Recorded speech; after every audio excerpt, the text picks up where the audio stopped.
Nenhum homem é uma ilha. Já dizia o poeta séculos atrás, né? Ao longo da vida, nós aprendemos e exercitamos este ser parte do todo, que envolve mais ou menos pessoas ao nosso redor. Nem sempre esse exercício de conviver é simples, afinal, as relações humanas costumam ser complexas e fundamentais para uma vida saudável e mais alegre. Mas e se nós já viéssemos com um manualzinho de instruções de convivência com a família, hein? Com os amigos ou com os nossos parceiros, parceiras, os colegas de trabalho? Não é bem assim, né? Para uma boa convivência é preciso doses de paciência, muito respeito, compreensão e que mais, hein? O que mais nós podemos fazer para manter relacionamentos saudáveis de fato? É sobre isso que nós vamos conversar hoje com a psicóloga Valéria Truklaeff. Olá, bem-vinda. Olá, tudo bem? Tudo ótimo. Acho que a gente aqui vai ter um relacionamento super de boa, né? Sim, assim esperamos, né? A gente se encontra agora, a gente não sabe se a gente vai se ver de outra vez. Normalmente é como se você botasse uma roupa de festa para encontrar pessoas que você vai encontrar uma vez, né? É verdade. Não é o caso da família. E eu já começo daí, né? Papai, mamãe, titia, janta junto todo dia. Quais são os principais desafios hoje enfrentados nos relacionamentos familiares, hein, Valéria? Eu acho que, assim, nos tempos atuais, a primeira coisa é o tempo em família, né? Assim, a criação de um vínculo, né?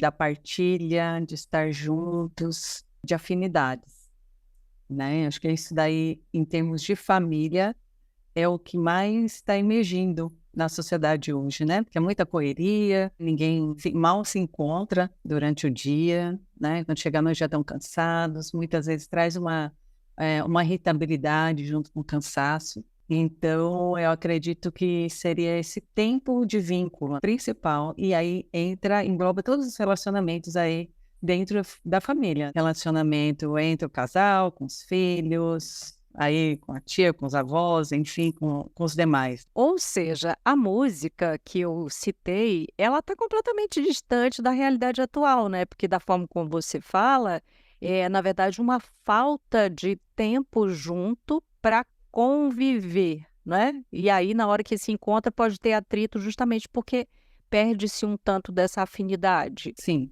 eu acho que uma outra questão, assim, que está muito relevante, que eu tenho visto muito na clínica, as pessoas não cuidarem de si, assim, em termos de hobbies, de exercícios físicos, um tempo de ócio, inclusive. Então, estão todos muito correndo de um lado para o outro, agitados, né, principalmente com o trabalho. Os filhos também estão em atividades constantes, né, escola, inglês, dará. E isso faz falta, né? Assim, nós como seres humanos precisamos dessas outras áreas também, para que possamos estar bem. Precisamos estar bem para nos relacionarmos bem com o outro, né? Seja esse quem for dentro da nossa família, né? Eu lembro que teve uma época, né? Chega uma fase assim que vai ficando mais difícil, mas teve uma época que em casa, e nós somos 7 irmãos, né? E Sim. aí os meus pais eles faziam o possível para estar todo mundo junto à mesa. Tinha o horário da escola, obviamente, mas aí tentava se equilibrar isso, né? E até hoje meu pai se ressente de quem não vem para a mesa, por exemplo, nos almoços dos domingos. Não estamos mais os 7 vivendo na mesma cidade, nem assim tão próximo, mas tem aquele almoço e o papai gostaria, você percebe, que todos estivéssemos ali. Isso hoje, até por tudo que você citou, é muito difícil. Como a gente pode, então, encontrar caminhos para que essa mesa virtual do almoço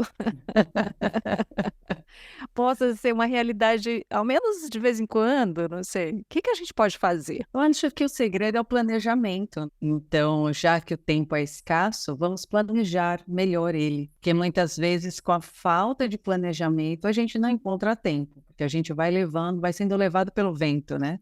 Então, precisamos, assim, pensar nisso, ajustar, se possível, durante a semana. Se não dá certo durante a semana, no final de semana, ter esse tempo de partilha, né? Planejado mesmo. No Natal que seja, né? Numa data comemorativa que seja, né? Sim, as datas comemorativas são ótimas para reunir os familiares que, como você falou, né? Cada um mora numa cidade, enfim, tem os seus afazeres, já tem as suas outras famílias, né? E então, para juntar tudo. E a microfamília, o núcleo familiar, tentar essa partilha, né? Com filhos pequenos e tudo, planejando mesmo. Mas nem tudo assim é um mar de rosas, né, Valéria? Não, Porque tem sim. aquela parte da família que realmente não quer estar perto, não quer estar junto. E eu acho que até hoje tem-se até mais liberdade para reconhecer quando não dá, não é, de verdade, né? Porque também é um direito que você tem de não querer fazer parte de algo que lhe faz mal, né? Sim, sim, é verdade, é verdade. A gente ouve falar, inclusive, sobre responsabilidade afetiva, né? Uhum. O que que é isso exatamente? Porque às vezes eu acho que falta um tantinho de compreensão sobre isso. A responsabilidade afetiva tem muito a ver, assim, como você falou no começo, né, do respeito para com o outro, né? Então, às vezes nós olhamos só pra gente, o que é bom pra gente, que eu gosto, que eu não gosto, e esperando que as outras pessoas se adequem, né? Aquilo que a gente espera, ou aquilo que a gente quer. E a gente precisa ter esse respeito pelo outro, pelas emoções do outro, pelo que o outro sente, né? Isso é ser responsável, né? Não só por você, mas também pelo outro, né? Então, muitas vezes em relacionamentos próximos, que são os familiares ou amorosos, a gente trata o outro de qualquer maneira. A gente tem mais respeito pelo de fora, pelo aquele que a gente não conhece, e aquele de dentro a gente não mede as palavras, não mede tonalidade, invade o outro, machuca. Eu costumo dizer que as palavras machucam, e essas feridas causam cicatrizes na alma, né? Disse até que é o seguinte, que amigos, são a família que você escolheu, né, e aí tem isso às vezes, de tratar melhor os amigos do que aqueles familiares. Bom, aparentemente é mais fácil do que nesse núcleo familiar. É assim mesmo? O que que tem de diferente? Olha, assim, o núcleo familiar, você não escolhe, né, realmente. Então, cada um tem o seu temperamento, tem a sua preferência, e aí você lidar com as diferenças é difícil, né? É uma coisa simples. O amigo é diferente, porque você escolhe o amigo, aquele que tem afinidade, que gosta daquilo que você gosta, que fala do jeito que você se agrada. Então é mais tranquilo. Agora você lidar com aquele que é muito diferente de você, né, que discorda das suas opiniões, é um desafio. Será que o que eu falei também, que hoje em dia eu percebo que tem mais gente que fica fora do núcleo familiar, né? Dessa família zona, né, que se tem. Será que tem a ver com esse deixar de lado os relacionamentos mais complexos? Optar pelo que é mais fácil, ficar junto dos assemelhados sempre? A gente está perdendo a possibilidade de amadurecer nesses relacionamentos com os diferentes? Vamos pensar aqui, né? Acho que em questão de família, né? De querer estar com os familiares, a gente tem muito a ver com o vínculo que foi formado. Então, se você, não é por causa que você tem um parentesco de sanguinidade, né? Com sanguíneo, então, seu tio, você pode ser o seu tio, mas é uma pessoa totalmente estranha para você. Pode não ter convivido com ele, né? Então, você pode não ter, durante a sua infância, adolescência, ter esse contato com a grande família. E aí, você não vai, assim, você não se sente bem, você não é um lugar agradável para você estar, porque você não formou vínculos. Inclusive, eu bato muito na tecla lá com os casais que eu atendo, de estar formando vínculo com seus filhos, porque hoje a gente tem muito essa questão do materialismo. Eu dou tudo que a criança precisa, melhor escolha, melhor roupa, melhor, né, todos os brinquedos, mas não dá aquilo que é o essencial, né, que é a presença, que é ali estar junto, dar o tempo, e aí que é isso que vai formar um vínculo, né? E aí a gente cai naquilo que você falou, né? É mais fácil, com certeza, já que se eu não tenho um vínculo com os meus familiares, é bem mais agradável eu estar com pessoas que eu tenho amizade, que tenho um vínculo, do que eu estar numa reunião familiar, Eu não conheço as pessoas e não tenho nenhum tipo de afinidade, né? Uhum. Você falou aí, né, de como os pais devem, né, criar esses vínculos com os filhos. Mas a gente percebe também que essa vida muito corrida, você acaba, parece que, delegando, né, para os outros. E ainda tem uma questão mas a privacidade, né, e às vezes eu tenho a sensação de que respeitar a privacidade dos filhos, às vezes, é mais uma forma de distanciá-los, de não criar esse vínculo, que parece até que você nem quer.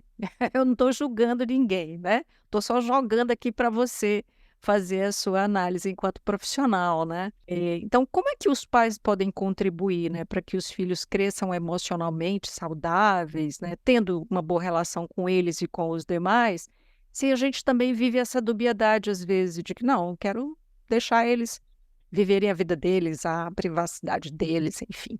Então, essa é a questão do vínculo, né? Ela é construída. Então, vem desde de pequenininho, desde bebezinho, 1 ano, 2 anos, 3 anos. Conforme a criança vai crescendo, que ela é totalmente dependente dos pais, vai se formando esse vínculo. Aí, quando a gente entra numa fase assim, mais de adolescência, que a criança está descobrindo os amigos, descobrindo um mundo novo aí, o vínculo já vai estar formado com os pais. Então, assim, vai ser prazeroso para ela também estar com a família, entende?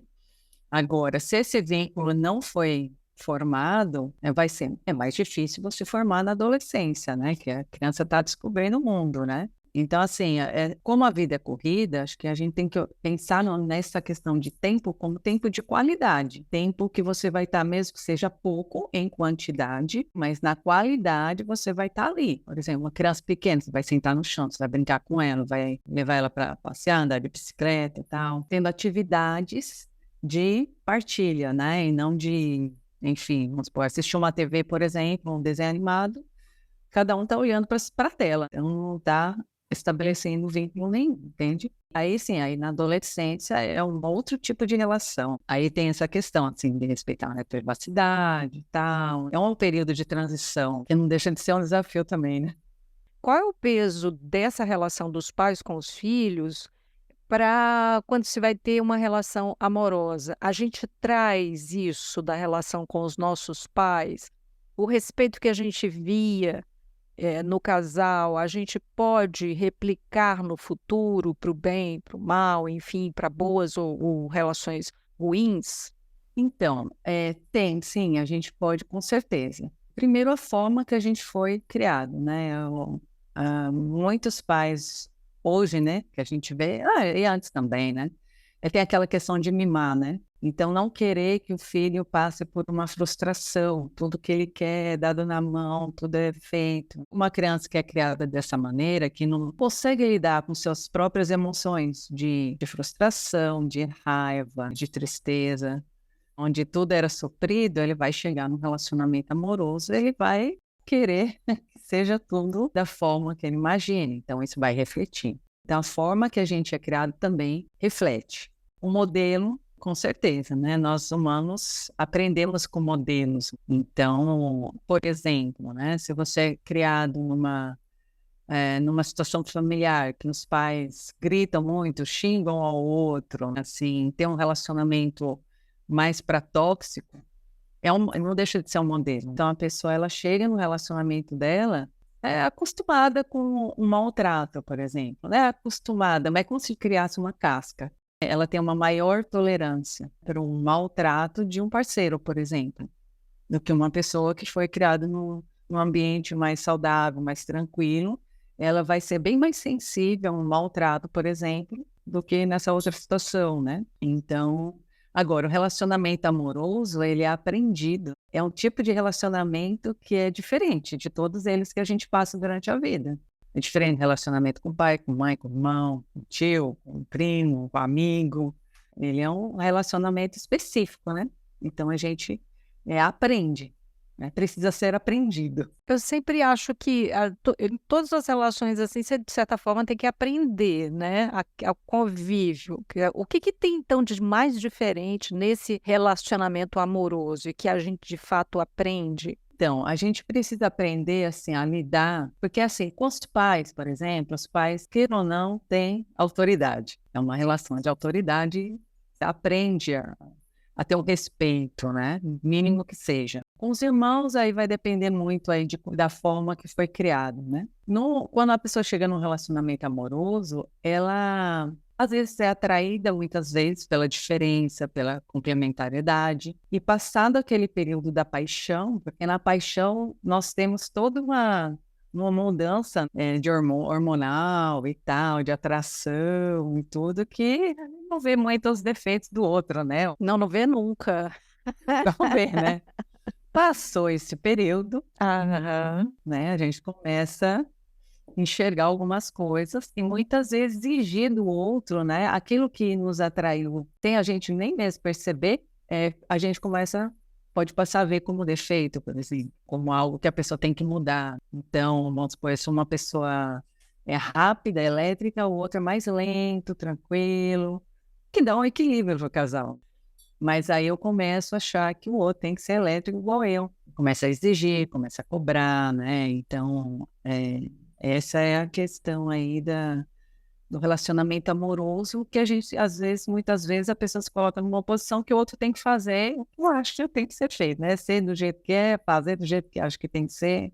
Tem toda uma construção também da sociedade, né, Valéria, que parece que exige, assim, que as duas pessoas se tornem uma. E isso é a maior roubada, é a maior cilada que existe, né? Porque você nunca vai ser o outro, né? Você é você. É verdade, é verdade. A gente cresce com os contos de fada, começa por aí, né?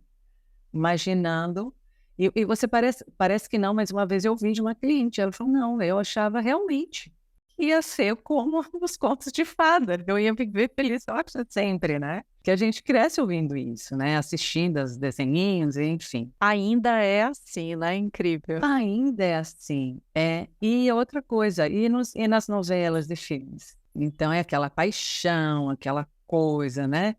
Então, a pessoa fica achando que realmente é a metade da laranja, tem que se encaixar, enfim, aquele mar de rosas. E não é, né? A vida a dois é um desafio, né? Muitos desafios, né? E eu acho que isso de manter a individualidade, entendendo o outro, se afinando, né, buscando sintonia, eu acho que é o maior desafio. É assim mesmo? Sim, sim, com certeza. Uma das coisas muito importantes num relacionamento amoroso é cada um, é aquela coisa assim, eu sou feliz, eu vou ser mais feliz com o outro.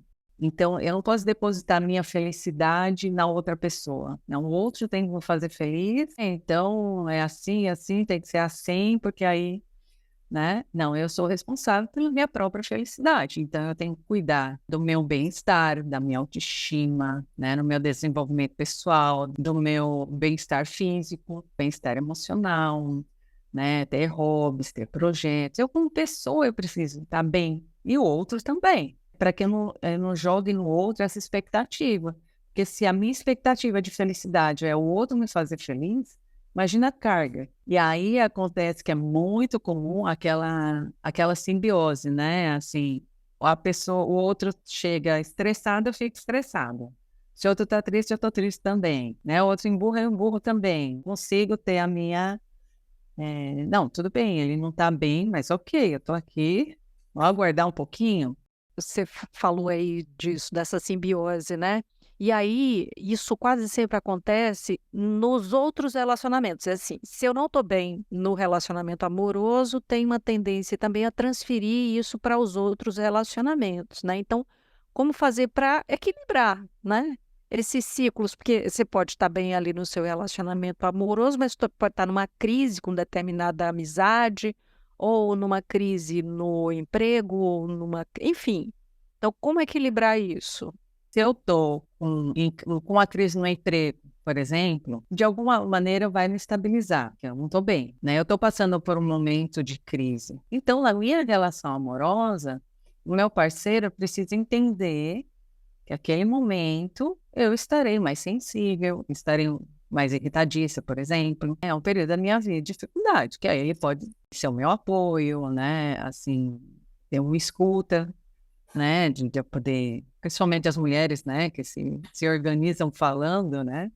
poder falar, poder assim, desabafar e tal, mas sempre entendendo que o problema não é com ele, o problema é outro. O problema, às vezes acontece isso, né? Então, assim, o parceiro não está bem, mas eu acho que o problema sou eu, então. Então, se eu tenho aquela questão de autoestima baixa, tenho medo do outro me largar, de não me amar, né? Não me permito ser amada, por exemplo, né? Então, para mim é muito mais difícil lidar com isso, né? Com a estabilidade do outro. E viva a DR. Que os homens detestam, né? E detestam mesmo. Eu acho que isso precisa mudar também, né? Para o homem assim, é meio complicado quando a mulher chega, né? Para algumas mulheres também, né? Não, precisamos conversar, né? Então parece dar já levanta todas as defesas, né?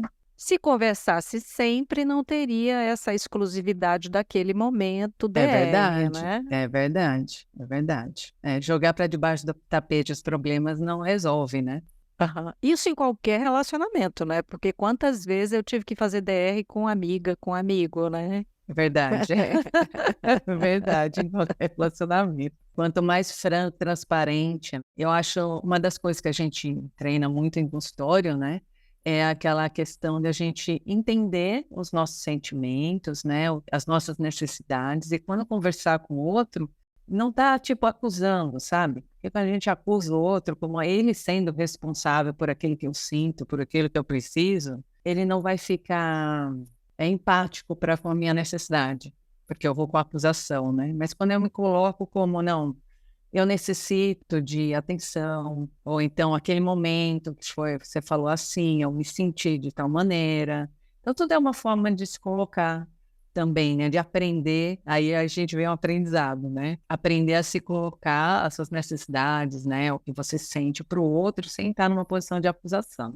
Isso não é fácil, porque a gente não aprende isso. Não tem o manualzinho, né, de instruções. Não tem o manual. Exatamente, exatamente. E cada pessoa é diferente. Você pode viver outro relacionamento depois e ser diferente, né? Quando você estava falando aí isso do eu, né? Eu lembrei que uma vez eu vi algo que mudou um pouco, assim, não mudou radicalmente, mudou a minha vida, como às vezes a gente tem uma tendência a dizer, mas mudou a minha percepção sobre a forma como eu agia com os meus filhos. Então, isso de dizer, não pula daí porque eu tenho medo que você caia. É assim, não pula daí que você vai cair. É diferente, sabe? Eu passei a perceber a diferença que tem nisso, nesse discurso, que não é só um discurso, né? Então, eu acho que vale para todas as relações, né? Sou eu que estou sentindo isso, é uma percepção minha, não precisa ser a sua, né? E aí as nossas percepções têm muito a ver com a nossa história de vida, por aquilo que a gente vivenciou, por aquilo que a gente aprendeu no decorrer da nossa vida, e muitas vezes somos, tipo, traumatizados, né? Então, algo que acontece para uma pessoa é muito pesada, por causa da história de vida dela. E para outra, beleza, de boa. Então, por exemplo, né, uma criança que cresceu com muita crítica, sempre sendo cobrada e tal. De repente, quando adulto, uma crítica de um parceiro amoroso lhe remete a todo o sofrimento. Então, essa crítica vai ser muito pesada. Qualquer coisa que tenha a ver com crítica, a pessoa já, assim, se ressente, pode se ressentir e tal. Já para uma outra pessoa, ela não tem esse peso todo.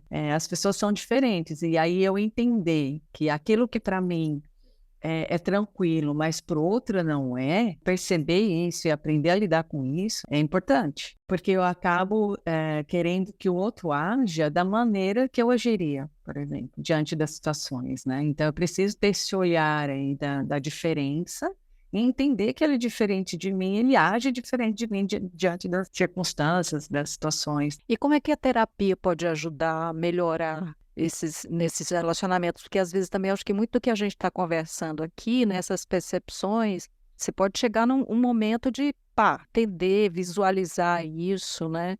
A terapia é esse momento, ou porque tem gente também que acha que a terapia vai resolver tudo, ela sozinha, que é o outro que resolve, como se a terapia fosse um outro, né? E não ela, né? Fosse a solução mágica, né? A terapia é uma entidade que vai lá resolver tudo, né? Exatamente. A terapia, ela é um processo em conjunto, né? E é um processo, não é algo que chega lá e papo, né? A gente não tem esse cristal, né? De entender tudo e todos. Mas, assim, uma das coisas que na terapia a gente trabalha muito é essa questão de estar entendendo o que eu sou hoje, a forma que eu reajo, a forma que eu entendo, eu olho para as situações, né, que eu lido com o outro e a minha história de vida. Então, quando eu entendo isso, eu começo a perceber o que eu vivenciei, né, como eu fui tratada pelos meus pais. E aí a gente sempre traz um adendo que não é que o pai ou a mãe, o estilo de julgamento, ele errou, fez assim, fez...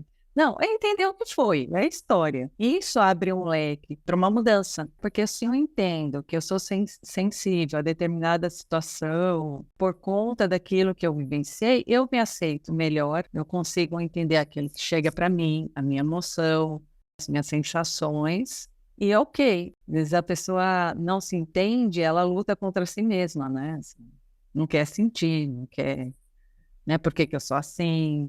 Né? Por que que eu sou diferente da minha colega, por exemplo? Então, isso ajuda muito, né? A psicoterapia, ela ajuda muito a lidar com o outro também, né? Porque quando a pessoa, ela aprende a lidar com si mesma, ela, como eu falei logo no começo, né? Ela trabalha o seu crescimento pessoal, ela fica mais segura de si e ela também consegue se expressar melhor para o outro, né? Tanto em colocar limites, né? Porque a gente tem uma gama aí de situações, de relações que são diferentes uma das outras, né?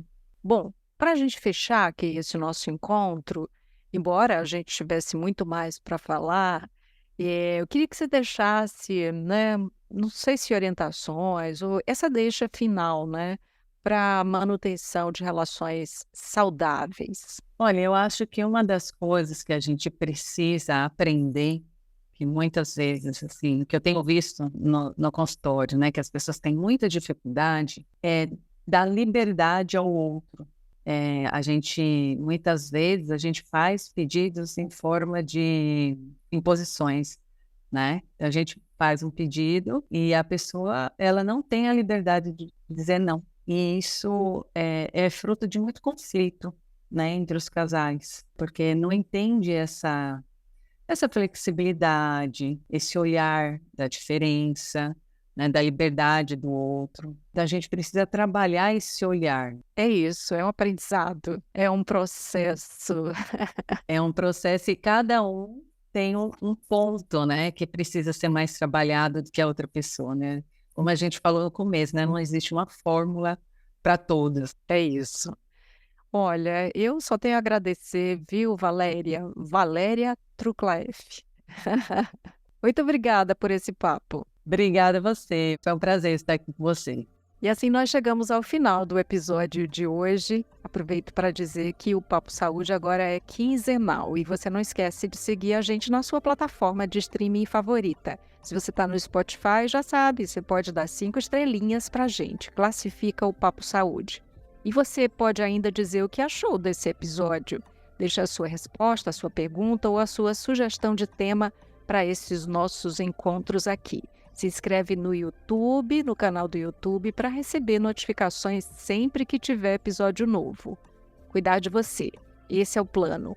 Você pode entrar em contato com a Unimed Ceará pelos perfis oficiais no Instagram e Facebook ou pelo site, acessando www.unimedceara.com.br. Esse podcast é desenvolvido pela Leme Digital. Até a próxima. Saúde!